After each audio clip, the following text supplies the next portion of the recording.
Hello and welcome Universe Mode. This is Smackdown Live. Well, there was plenty, and I do mean plenty to talk about coming out of Fully Loaded. There were numerous topics to discuss. There was the matter of the main event, the matter of even the originals to talk about, but that is all to come, because tonight we cannot get our hands on the originals. They are not here. No member of the originals is here tonight. There is nothing to do with them, but what we do have is a rematch from Fully Loaded on its way here tonight for you. Bobby Fish versus Matt Riddle one-on-one. It's going to be a highly entertaining contest. Of course, the match of Fully Loaded was strewn in controversy regarding the actions of one particular man, so there is no doubt that a rematch was needed here tonight, and we're going to get a really incredible rematch. And also, in regards to Bobby Fish, there was news, and I have seen the footage as well to go along with it. He took part in some heinous, vile actions at Fully Loaded as well, and they did not have anything to do with what happened in the ring.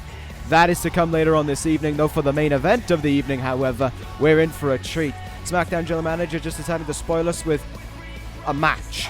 There's no other word for it, a match, and a great match going to be at that. The Golden Star, Kota Ibushi versus the King of Strong Style and the King of Stabbing in the back, Shinsuke Nakamura. These two men going to meet in the main event. It's going to be one hell of a fight between these two guys. You know they're just going to slug it out, and you know though, if you're Shinsuke Nakamura, in your head, you're thinking about what happened at Fully Loaded to Kazuchika Okada, and you're kind of, to be honest, a little bit smug after all that happened. Nevertheless, that is all to come later on this evening. We're going to start things off right now, though, with the newest member of the D.C.C. in action. Alright, let's start a very interesting night then of action here on SmackDown Live. As I said, there's plenty of controversy to discuss, but the simple reality of the matter is where I would say the biggest amount of controversy comes from with the originals, as you saw in the pictures there at the start of the show. They're not here. Finn Balor, Tama Tonga, Tangaloa, Bad Luck Fale, Becky Lynch, and what I believe to now be AJ Styles. They're not here. They just aren't. They're not in the building here tonight. They're not even in the state. They are elsewhere, taking care of their own business, I assume.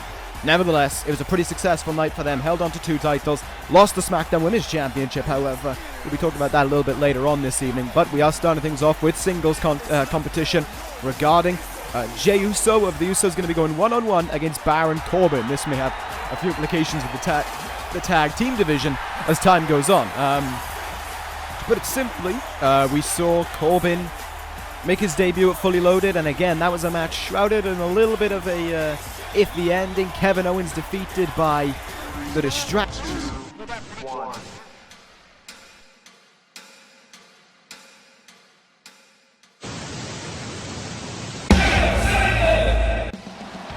Rather, the distraction from Sabin played a pivotal role in why Corbin picked up the victory, and as a result of it, the newest member of the D.C.C. starts off his career in this group with a good victory under his belt, and he seemed awfully proud of it as well, as did his leader on the outside. They're in full force here tonight again, as Corbin competes once more here on SmackDown Live. As I said, this may have implications in the tag division going forward, with the Young Bucks being comfortably defeated at Fully Loaded by the Guerrillas of Destiny. There now has to be a question over who the hell can stop these guys, for real. Who can stop the Guerrillas of Destiny? It's now kind of open season, if you will, when it comes to the Guerrillas of Destiny. They've held those titles now for just over 7 months, I believe.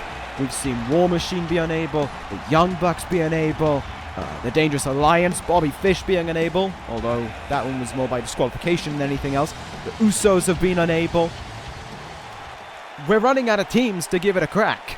This is a simple reality. We have the American Show-Offs, the D.C.C, Future Shock. Those are pretty much the only teams left who haven't had a crack at the gold, and in the part for some of those teams, there's a reality why, and Future Shocks would be that they've spent more time, I think, doing their business as a singles team than what they have as a tag team, but in turn that has kind of cost them because they haven't had the chance to excel as a tag team, and in turn their singles ventures have not been returning the success that they wanted. Nevertheless, we are underway here on this edition of SmackDown Live, and brutal start from Jey Uso. I think he realizes what a grand chance this is for him.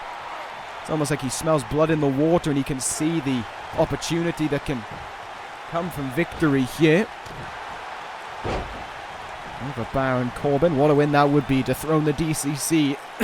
and really get yourself in the talking points as well for a tag team title shot, maybe. Corbin, though, able to just turn things around with almost the flick of a switch. The power that this man possesses is outstanding. We've seen it first time within this universe on more than one occasion. His time in ECW really showed us just what a dangerous athlete Corbin can be. And has continued on now into the group known as the D.C.C. Look at the strength. Look at the ease in which he lifts Jey Uso up on his shoulders to hit that Samoan drop.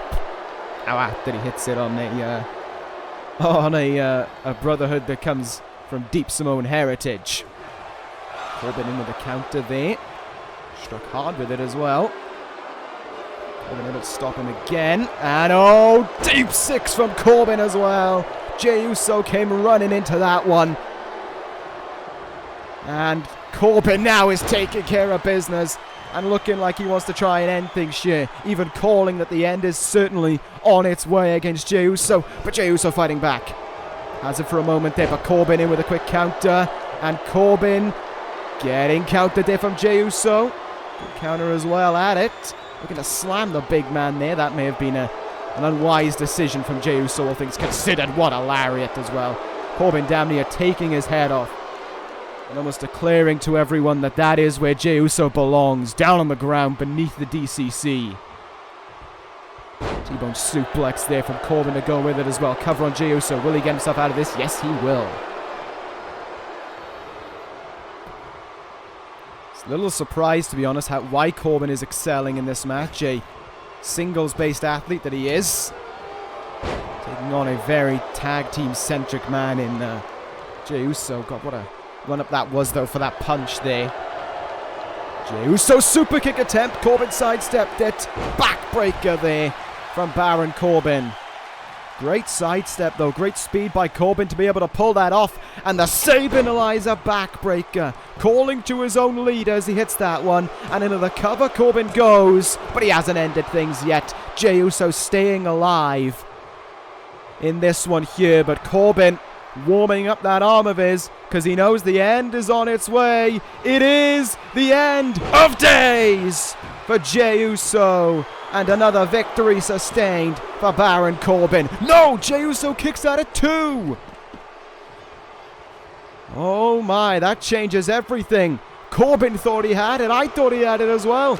Jey Uso showing that he absolutely did not have it. Uso going up to the top rope right now. Will he look to hit that coveted Uso splash? Oh no, he went for an elbow drop instead. But Corbin was still able to evade it. And that's what matters most. Off the ropes he comes. Collision made between the two though.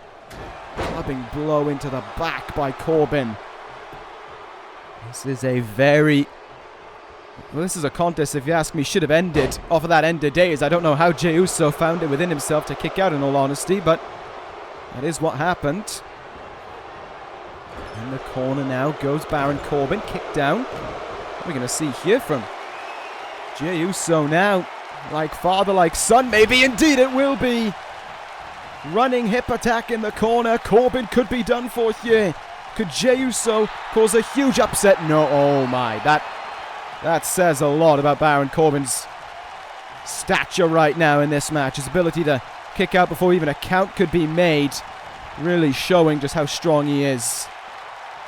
But so too is Jey Uso, in all fairness. Kevin Owens going to be watching this one, I think, willing Jey Uso on, hoping that he gets the win here for him.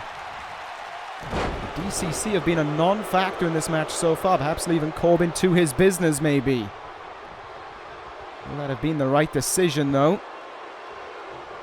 Corbin a little bit slow off the mark. There has to be set up and over the top rope. Goes Jey Uso, though. And Corbin will force him back in as well. Does Baron Corbin have what it takes to end this one? Third time might be the charm. Sabanalizer attempt! What a counter! What a counter from Jey Uso! And now he might find himself in position to strike big! Super kick! An almighty super kick at that to put away Corbin! No! Corbin kicks at it too. But he's going to try again. He's going to look for one more. Can Jey Uso connect? Super, no. Corbin finally evaded it. And a full Nelson slam will bring Jey Uso down. And may also play the part in ending this thing. Baron Corbin. Whoa, counted to the end of days. Abdominal stretch here from Jey Uso. What a performance this has been against Corbin. Shining out to the best of his abilities, but Corbin doing everything in his power to stop him. Jey Uso though, in with a counter. Super kick, yes! Got him with that super kick. Cover made. And Corbin kicks out again. Jey Uso trying to do absolutely everything to beat Baron Corbin here. The newest member of the D.C.C. off the mark almost in this one. Oh, went for the splash, but had nothing but knees in the chest for his troubles. Corbin with a big counter when it was necessary. But he needs to put things away. He needs to put things away quickly. Sabin lies a backbreaker. Chris Sabin happy with that move. And is it going to be victory? Yes, it will. Jey Uso was putting up a hell of a fight right until that final bell. But the reality came that all that he attempted was not enough. The D.C.C. celebrate another win. Corbin looked a bit sketchy in that one. And perhaps without that D.C.C. support like he got it fully loaded, he was oh, come on. Corbin turned his attention now onto Jey Uso after the fact. The D.C.C. preventing Jimmy Uso from saving his brother. Typical work there from the D.C.C. Well,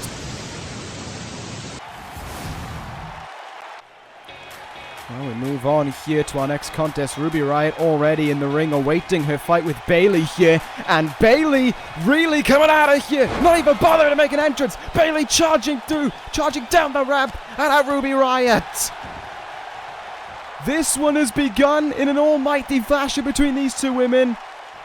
I didn't even get the chance to discuss what I was going to discuss about this matchup. And the reality is that Bayley, in the midst of the debut of Ruby Riott and the attack from Riott a few weeks ago on Smackdown Live, where she was shoved into the steel steps after Ruby Riott's win, demanded that she had a rematch against Ruby Riott. And that has happened here tonight. And that was why we saw Bayley just charging down the ramp there towards Ruby Riott. Even the Riott squad was taken aback by it.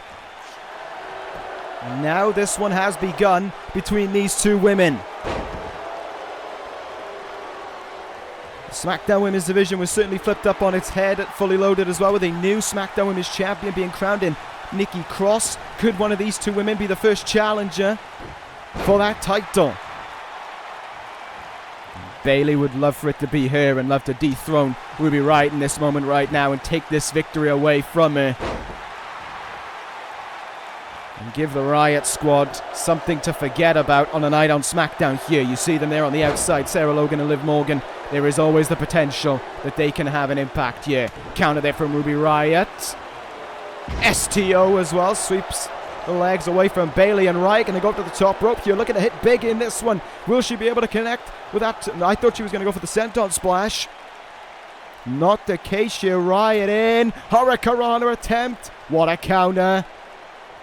And Bayley will hang her out in the ropes instead. Much more aggressive tact here from Bayley in this one so far. Well, I mean, to be fair, we saw it from the get-go, but certainly proving that is to be the case for Hurricanrana though, and Bayley goes down once more. Ruby Riott always having a number in these moments. That is becoming a prevailing factor in this, there's no doubt about it. Ruby Riott always able to find a pristine opportunity to fight back or to control Bayley and keep her down in this thing. Irish whip into the corner now. Ruby Riott comes running in after it. Great counter though by Bayley, no doubt. Riott stuck the landing but couldn't evade the neck breaker there. Chance still very much alive for Bayley to give the Riott squad their first loss since arriving to SmackDown Live. Hurricanrana of her own. Good counter though. Ruby Riott in with a big kick in the gut there. And able to connect with a back suplex that follows up after it. Bayley now being displaced. And despite her almighty start, she's been taken back there by that top rope senton splash. And this may be the final calling. Bayley may have to suffer another tough defeat. The Riott kick connects. And Bayley's fiery attitude has well been her downfall here. Ruby Riott wins again over Bayley. It does not get any better for her this evening, but it does get better for Ruby Riott and the Riott squad. Bayley demanded this rematch. She tried to take action into her own hands, and I think the mistake she made, she tried fighting a match that wasn't hers. She tried fighting in a way that isn't her own. She tried to fight like Ruby Riott, and in the end, Ruby Riott just knew how to fight better than her in that moment, and that's how she won it. It's a shame, really, for Bayley, and I hope she can bounce back from it, but right now, the Riott squad are doing a good job of sending a message of why they could very well be next in line, or first in line, rather, for Nikki Cross's Smackdown Women's Championship. Whether that's the case or not, we'll find out, but nevertheless, time to move on to our next contest. It's going to be a cracking one. Dolph Ziggler versus Samoa Joe. Alright, let's get underway with this one, and like I said, this is going to be a great contest, no doubt. I don't think this has any effect on anything. I don't think this impacts anything going forward, but what it is, it's a damn good match on its way. Ziggler versus Joe. These two guys certainly would love a victory here. These two guys have kind of been displaced since Survivor Series, and at the event itself, they both had bad nights as well. Joe wasn't pinned or submitted, but he did lose that triple threat match he was involved in. Ziggler was the first out in that 4v4 Survivor Series match against the British Empire. You see here tonight, no Cody Rhodes at the ringside for Dolph Ziggler. He said this match is pertaining to Dolph Ziggler, not to the American show-offs, and he would respect it if Rhodes just let him have this match with Samoa Joe, nothing more. Rhodes accepted, and that is why he's not at ringside. First match here tonight, and one of the only ones where there isn't going to be someone at ringside who could make an impacting factor on the event. This one's going to be a good one, though, no doubt. Samoa Joe and Ziggler, as I said, they're both looking for something. They're both looking for that boost that they need to move them on. And of course, after both sides weren't on fully loaded either, they have every reason to desire that outcome. Will it happen here, though? We are going to find out. I think win or lose for either one of these guys, we're going to get a great contest out of it. But this is definitely a match that both guys absolutely don't want to lose and find it a necessity to win. Will that transpire, though? Well, time will only tell, won't it? One thing's for certain is that Joe seems as confident as ever, so too does Ziggler. Meeting of two former world champions here. Samoa Joe, a two-time world champion. Dolph Ziggler, a three-time? Yes, three-time world champion, I believe. I am correct in saying that. Once with the WWE title, twice with the World Heavyweight title. Samoa Joe having held the WWE and World Heavyweight titles as well, so both guys on pretty level playing fields in terms of world title belts, no doubt about that. And Joe starting things off pretty heavy there. Ziggler came running in, and a quick counter there from Joe. Put Ziggler back a little bit.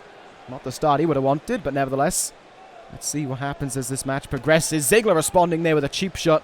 I don't think it's going to be in your best intentions, Ziggler, to try and rile up Samoa Joe. That is an almighty mistake to make. Doesn't matter who you are, you do not try to piss off Samoa Joe. Hammerlock applied by Ziggler here. Let's see what he can do, having Samoa Joe in his grasp.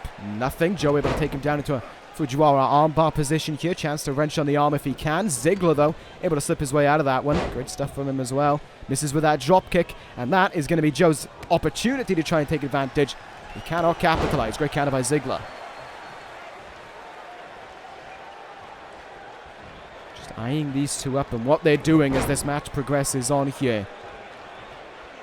Certainly is a very interesting contest to see how two former world champs can combat the other and who can walk out with the all-important victory when it matters the most. Nice double knees in the back there by Ziggler, and in with a flying clothesline. Down goes Joe, and Ziggler is back in control of this one. Certainly been Ziggler in this one, more than it's been Joe, I would say, so far in this match. Big boot in the face, though, by Samoa Joe. Will that be his opening? Half-hatch suplex, got him with it. Ziggler quick up to his feet, but Joe is quick into that roll-up. Ziggler's foot, though, definitely in between those two ropes. So a rope break in that regard had to be called. Went for another clothesline there, did Ziggler that time. Yeah, but a sidestep, it was Joe. Oh, this is going to hit. Oh, God. I knew that move was coming, and it still goes through me. That double knee stunner almost. It's the pain that goes into your knees must be agonizing. What a counter there. Oh, what a counter from Joe to that leaping clothesline. That rock bottom, essentially. Joe in now. Snap suplex. Floats over into the cover. Will this finish off Ziggler here? No. Pretty simple answer to a pretty simple question. Taking it to the turnbuckle now is Samoa Joe. Doesn't look like he's looking for his corner in Zaguri, but he's not going to get anything out of it anyway. Dolph Ziggler able to counter him. Having control of the arm for a little bit there as well to go with it. Nice counter. Samoa Joe going back to the turnbuckle now. He might try again here, perching Ziggler up onto that top turnbuckle. This could be dangerous. Great counter from Ziggler. Tilt-a-whirl neck breaker attempt. Joe able to shrug it off with ease. Power of Joe, just too much there. Dragon suplex, phenomenal bridge from Joe on the top of his foot as well for the added, for an additional bridge really. But Joe kind of showing that it's not that easy to get a victory. It does take a lot of fatigue out of you. Let's see what Joe's going to look for. Yeah, Uranagi slam. He nailed him with it. And the back of Ziggler going to be in agony there, but Samoa Joe is not letting up right now. To the outside of the ring goes Ziggler in retaliation, essentially, retorting to have to roll outside of the ring. Joe comes flying at him with a big clothesline there. Now Joe has got fired up, there's no doubt, but Ziggler able to curtail that spinning heel kick, and Joe goes down. Hefty kick in the back as well. This is looking good for a Ziggler comeback as well, as much as it is a Samoa Joe victory. Neither one of these guys wanted to give in. No chin lock applied. Ziggler trying to exhaust Joe while regaining his own stamina towards the final phase of this match. Maybe Joe not interested. Big time belly to belly. Look at this. Joe talking down to Ziggler now as if to say what Corbin was saying earlier. That idea of stay in your place. Joe now, back elbow. There's the corner in Zaguri. Connecting on the mark. And could that be what will lead Samoa Joe to victory? He certainly thinks it will. Taking Ziggler to the turnbuckle. No remorse showing. Will this do it over the three-time world champ? Muscle buster by Joe. And a victory is on the cards. And has been sustained. Samoa Joe beats Dolph Ziggler here on SmackDown Live. A needed win for Samoa Joe, and a win that he got as well. When Joe gets fired up, there are few people who can stop him, and I even account Brock Lesnar on that list as well. And I tell you one thing, after seeing their first encounter a few weeks back, I would kill for another encounter between Joe and Lesnar, no doubt. Whether we'll see that though or not remains to be seen. What I do know is that there is a Royal Rumble coming up next month, and I think Samoa Joe would love to be involved in that as well. That is all to come though, and I wonder what the SmackDown General Manager has planned for Samoa Joe there. We'll see about it. Maybe we'll hear from him next week as well regarding the actions of Fully Loaded. Speaking of Fully Loaded, it is time for a rematch from that event to settle the score once and for all. Bobby Fish versus... Here comes Paul Heyman. Here he is heading towards the ring, but with no Bobby Fish accompanying him. What the hell? We would do Fish versus Riddle. We would do the rematch. You let it happen, Heyman. You signed off on it. And now you're telling me that... What, things have changed? He's magically disappeared? Oh no. Heyman's saying, of course, that He is the client of Bobby Fish, the man who won it Fully Loaded, blah, blah, blah. But, of course, how typical. Fish isn't here tonight. He sustained an illness following Fully Loaded, and he cannot compete in action here tonight. So to Riddle, he is going to have to wait for his revenge on Bobby Fish, if he's even deserving of it after that defeat at Fully Loaded. Come on. We both know it was bullshit, Heyman. We want to know one thing, that's for certain, and Heyman in many ways heading towards it now. I'm sure there's a lot of hubbub surrounding the actions of Sheamus. Well, what I can say is that he isn't a member of the Dangerous Alliance. Or is he? Heyman trying to play mind games with us there, saying that Sheamus' true intentions, I'm sure, will be revealed.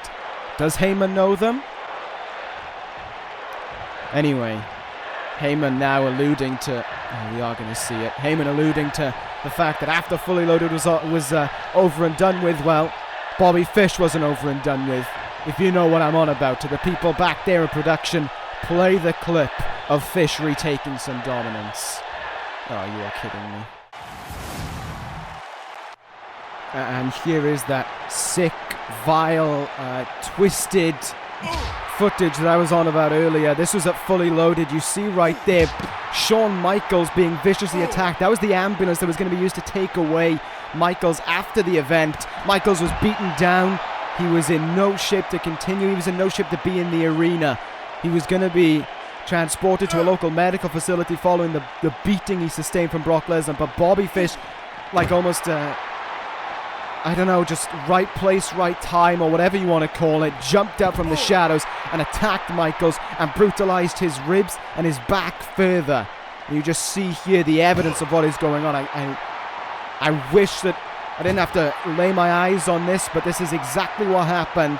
And Fish laying out Michaels, much to his own enjoyment, for certain. We don't know what the current state of Shawn Michaels is after that, but what we do know is that it was a vile and sickening action taken by Bobby Fish. And Paul Heyman letting us know that his client will be back. His client will be in action, and his client will damn sure find a way into that WWE Championship scenario again. He will hold that title for the 4th time, and no one's going to stop him. Shawn Michaels couldn't, and now he lays on a hospital bed. Matt Riddle couldn't, and nor will he ever. As for Brock Lesnar, Heyman doesn't fear him, and Fish doesn't fear him. Well. Plenty to talk about there about what Heyman just said. The actions of Sheamus not really accounted for. And on top of that, well, what we saw backstage from Fish as well was sickening. Are we surprised? Regardless of all of that, what we do have to focus on is a great main event, and it is coming up right now between Kota Ibushi and Shinsuke Nakamura. This one's going to be damn good, I know it is. Ibushi had quite an interesting week last week on Smackdown Live. He was doing one-on-one against Finn Balor, the Intercontinental Champion, and for all intents and purposes, he beat Finn Balor. Did Dean Ambrose get involved in it? Yes. Did he still beat Finn Balor? Yes. Yes, he did. You can't convince me otherwise. You can't tell me other things. He won. Ibushi beat Balor, and maybe, after what transpired at Fully Loaded, that may play a factor in the decisions made by the SmackDown General Manager Christian James. I would love to hear what he has to say on this all and Fully Loaded. Hopefully we'll have some word in next week, but this SmackDown Live was kind of just putting together a little show following the actions that transpired at Fully Loaded, following all the talking points, which I imagine, you know, given the scarce amount of time between pay-per-view and SmackDown Live, there's no surprise why he couldn't really fit everything together in time and give us a convincing and reasonable talking points from that card. Of course, one man who was paying attention to that card, I imagine, and one man who was very happy with a certain result will be this man, Shinsuke Nakamura. For those unaware of what I'm talking about, you saw it at the top of the show in the pictures, and if you watched Fully Loaded, you saw it as well. Corbin beat Kazuchika Okada in that unsanctioned match. He beat Okada definitively. There's no doubting it. I hate that I have to agree with that fact, but it's a fact. Corbin beat Okada. There was no Nakamura involvement. There was no shady BS. It was all the work of Corbin. And I know for a fact Nakamura, wherever he was watching it, he loved it. He loved watching Okada suffer that defeat. Because you got to remember, Okada's bad blood with Corbin has been taking the limelight. No doubt about it. Okada's dealings with Seth Rollins heading into Survivor Series was also part of the limelight, yes. But this downfall of the Rainmaker that we're looking at, the dyed hair, the change of attire, the fact that he hasn't won a match since before No Way Out, that is 2 months of defeats, 2 months without a win rather, for Kazuchika Okada. The fact that that is all there, that is all prevalent, and I think the man who has a huge impact on that is Shinsuke Nakamura. He's the man who is driven, not all the way, but I think has a distinct and significant impact on why we have seen Okada almost fall in the ways that he has. That loss to Brock Lesnar at SummerSlam damaged him, there's no doubting it. But what transpired after that loss, I think, was the real downfall of the Rainmaker that we've been witnessing. And I think at Fully Loaded, we witnessed Nakamura trough.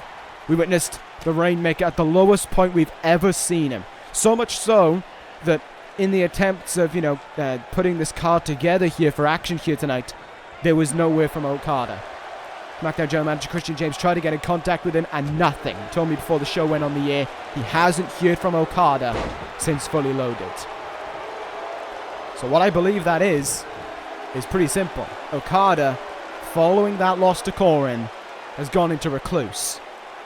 The man who has had one of the greatest years we've ever seen in this universe, rivaled by Seth Rollins, is nowhere to be seen. And I don't like that. I hate that in many regards. And of course there's one man who loves that. And that is the man currently fighting his way off Kota Ibushi's shoulders, Shinsuke Nakamura. You know he loves what he has seen transpire, and here tonight he's going to remind Okada and the rest of the SmackDown Live crowd that he has a significant part to play in that, and on top of that he's going to beat a fine talent in Kota Ibushi in his eyes anyway, to try and sustain that belief, to try and show to Okada that I'm the reason why you are how you are.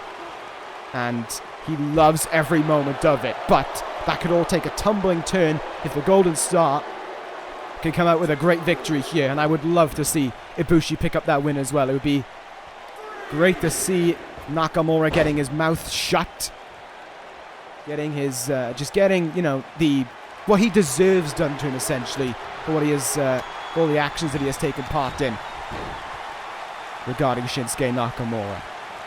I may believe that Seth Rollins is the greatest of all time, and I hold myself true to that statement, but I will not discredit Kazuchika Okada's 2018. I think he's had, by far and away, one of the most incredible years I've ever seen, as I discussed already. And it's sad to see the Rainmaker in the current state that he is. And this man does indeed have a huge factor to play in it. Nevertheless, we are here with our main event of the evening. I will stop talking about Okada now and maybe see where things are next week with the Rainmaker. Nevertheless, this matchup here, interesting. We've got the Kinshasa versus the Kamigoye, and the Kamigoye in many ways is a move that Ibushi inherited from Shinsuke Nakamura. Their battles in Japan really matured, toughened up the Golden Star into what we know him as now. And that idea of Shinsuke Nakamura always trying to force the very best out of Ibushi. And it is from that Ibushi has always wanted that victory, but he's never been able to sustain that big win over Shinsuke Nakamura. And the way it's looking right now, things are maybe, just maybe, not going to go that way. But as I said, two very similar moves, of course. Will the Kamigoye, the move that Kota Ibushi uses to pay homage to Shinsuke Nakamura, be the move that beats him, or will the Kinshasa end things here? He was looking for it. Great counter by Ibushi. Captures suplex, and over his head goes Shinsuke Nakamura. This is a wonderful chance for Ibushi, but he couldn't capitalize quick enough. Nakamura up to his feet and a leaping knee of huge elevation. Oh no, things are about to get dangerous from the top. Nakamura, landslide from up high on Ibushi. Absolutely incredible move to bear witness to, and look at how he just aggravates, essentially, Kota Ibushi, how he wears him down further. Cover made on Ibushi now, looking to put things away, and Ibushi is still kicking out as early as one here.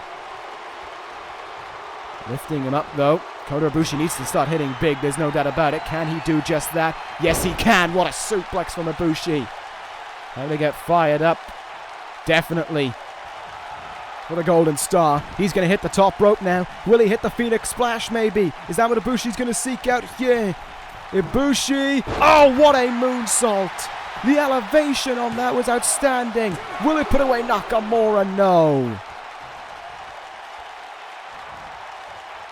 But Ibushi now is fired up and he's ready and raring to go. And here comes the freakish strength from him as well. Deadlift German from Ibushi. No. I was about to ask, will this put away Nakamura? It didn't even get anywhere near that. Kota Ibushi, Pele kick again. Certainly been a strong favourite of his in this match, and it's been displacing Shinsuke Nakamura more than once in it as well. Nakamura's hopes of really putting a dent in what little confidence remains of Okada and reminding everyone of who he is are seriously looking in vain right now. Ibushi up high again. Ibushi! Phoenix Splash! Will this do it? Covers Nakamura. And oh no! The former world champion kicks at it too. Ibushi was almost certainly had him there. Nakamura though, still able to find a way out and able to ground Kota Ibushi in that moment. Big kick in the side of the head there, but Ibushi dazed but not going down. He might go down from this though. Exploder. Reverse exploder from Nakamura. And Ibushi is not looking that... well, what's the best way of saying it? Receptive. He's not exactly looking like he's bouncing back to his feet right now. And Nakamura might use that to end things. With a kick in the gut. Kinshasa connects on Ibushi. 1, 2. Kota Ibushi kicks at it too. And Shinsuke Nakamura has not finished the deal, but he's going to try for a submission win here. Dragon Sleeper on Ibushi. Is the Golden Star going to be forced to tap out here? No, he will not give in. What a running knee from Ibushi to go with it. Into the cover he goes. Ibushi now thinking he's got enough for victory, and oh, a kick at it too. What a match this has been. Nakamura giving it his all, but so too is Kota Ibushi. You cannot deny that.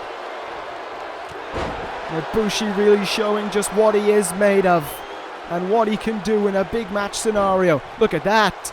Oh no, look at the strength. Schoolboy T-bone suplex, cover after it, but Bayley has any press on Nakamura. It's an easy kick out for Nakamura to make, no doubt. That being said, Kota Ibushi trying for something there, great counter by Nakamura. Both men swinging at the fences there. I think they connected with each other's legs, but that was about it. Ibushi now, big corner in Zaguri, and here he goes again. Handspring, moonsault from Ibushi. Incredible move. Will it be enough to put away Nakamura? No. Still, the King of Strong Style manages a kick out at the count of 2, and still Ibushi cannot put away. Jawbreaker there from Nakamura, running drop kick as well. Look at Nakamura now, just feeling confident in his abilities. He's going up high. Nakamura, oh my goodness! Was that more risk than reward for Nakamura? He's up to his feet. Oh no, things aren't looking good for Kota Ibushi, draped over the barricade. And a big knee in the side of the head from Nakamura leaves him in huge trouble. That was a big risk for Shinsuke, and the King of Strong Style just may have found an advantage with it. Back in the ring we go now. I know what he's looking for. This is going to devastate Ibushi if it hits. This is going to hurt big time. That knee from the second rope. Shinsuke Nakamura, what the hell? Taking off the turnbuckle pad now. For what reason is Nakamura doing that? He ain't finishing the deal here either. Oh, axe kick there. Nakamura not finishing this. Ibushi hanging in there. Exploder from Ibushi as well. That turnbuckle pad could be a big difference maker in this one. Nakamura still going here. Michinoku driver will attempt for the cover, but I think the referee is distracted by the turnbuckle pad. Nakamura's own plans. Falling foul here, and Ibushi is not doing a good job of kicking out either. Referee turning round now. Look at this up on the shoulders here. Landslide incoming now from Shinsuke. Yes, he got all of it. Doesn't look for the cover though. And look, he's doing it again. Taking off another turnbuckle pad here. Kota Ibushi is still fighting on in this one. The fight's still continuing though in this main event, but that deal with Nakamura and the turnbuckle pad really shining through in that moment. Not too certain what his plan is, but he's looking. Oh, no, Ibushi sent it to that turnbuckle pad. That exposed turnbuckle rung. There's no other wording for it. It's just steel. That's all it is. But Ibushi ain't giving in. Look at those kicks. Referee should really do something about that turnbuckle if you ask me. It's a danger to have it there. No doubt about it. Nakamura, running knee in the gut there. Not sure if he doesn't want to disturb the action going on or not, considering they are around that turnbuckle right now. Great counter from Ibushi. And in the turnbuckle he goes. This time though, Nakamura in with a counter. Referee, I think he's noticed it. I think he has, but Ibushi has rolled out of the ring there, so Nakamura's plans have been foiled in that moment. Big forearm in the face. They are brawling outside now into the timekeeper's area almost. Back in the ring we go though.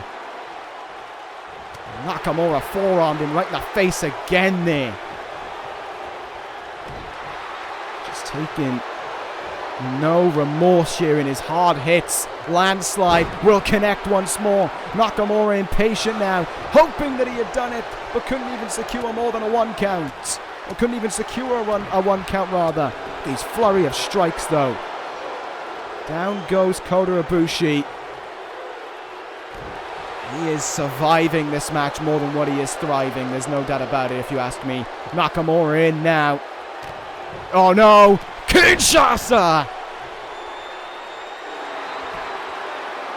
1, 2, and 3. Nakamura wins. It doesn't matter when he strikes with it. But the reality is that the Kinshasa is an almightily powerful move. And even Kota Ibushi, with all the battles he's had with this man in the past, couldn't put things to bed. Unfortunate for Ibushi there, I think. Nakamura had a different plan up his sleeve.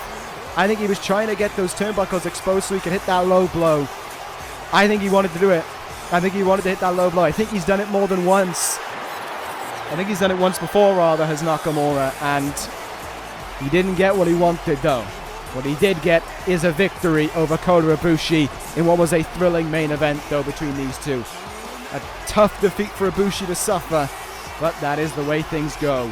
No remorse sometimes, especially when you're in the ring with a guy like Shinsuke Nakamura. That's always the coy plans the King of Strong Style has up his sleeves. Nevertheless, we are done here for Smackdown Live, and we move on to ECW. Plenty of things still left up in the air coming out of this show. Hopefully, we'll get some answers very soon. That is Absolute Universe. Thank you guys for watching. Take care, guys, and ta-ra.